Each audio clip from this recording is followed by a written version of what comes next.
1720 Decode XORed array. So for this problem, actually we are giving an encoded array.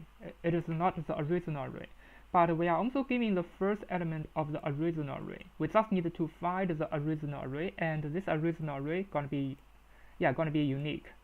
And the answer exists and is unique. How can we find it? And we need to know how the array is encoded. So the encoded array is by the original array, array I XOR array I plus 1. Yeah. So for example, if array equals to 1 0 to 1, then the encoded is going to be 1 2 3. Basically, it means 1 XOR 0 is going to be 1, 0 XOR 2 is going to be 2, and 2 XOR 1 is going to be 3. So you must understand the calculation. So for example, I'm going to use 2 XOR 1. So this is 1 1, and this is 0 0 1.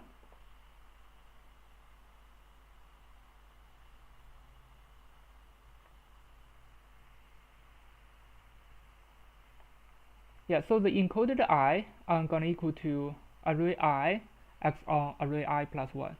So 1 XOR 0 is gonna be 1, and 0 XOR 2 is gonna be 2. 2 XOR 1, it is I did something wrong. It is 1 0 XOR 0 1 is gonna be 1 1. Yeah, so this is exactly what we get.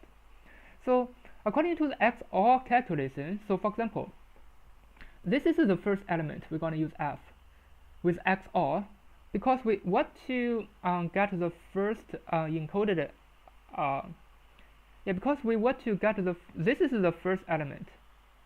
Yeah. So what about the second element? So this first element must XOR another element X. This is going to be the second element. So it's going to be equal to the first element of the encoded element. It's going to be A. We're going to set it as A. So what about this X?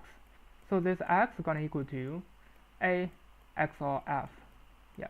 So this means the first element is going to be the first element inside of the array going to be this first element XOR the first element inside of the encoded array. Yeah. Let me make it more clear. So this is the encoded array. We have 1 2 3, and our first element equal to 1. So here we have an array. So what is the first element inside our array? It's going to be this first element 1, right? What's going to be the second element? It's going to be this 1 XOR the first element inside the encoded array, because the formula is like that.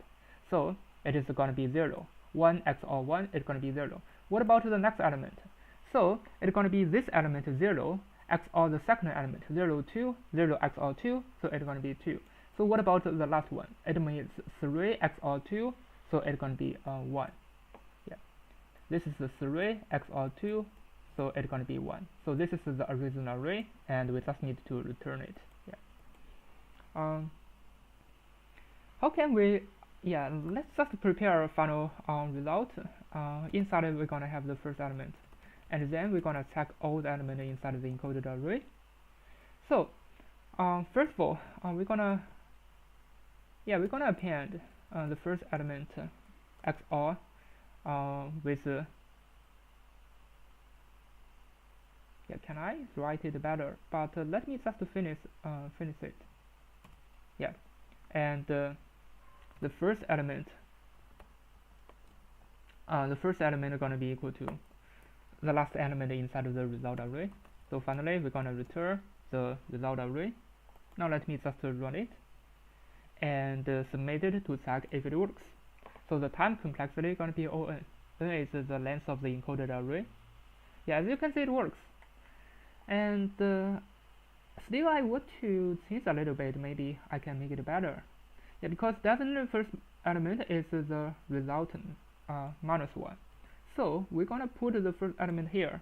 The result -1 gonna be the first element, and we're gonna append it. Yeah, because we just reduce it to one line. So the result array, we're gonna append something. It's gonna be the last element from the result array XOR the current number. Yeah. Now as you can see, it also works. Yeah, this is much more concise. I think that's all about it. Thanks for watching. See you next time.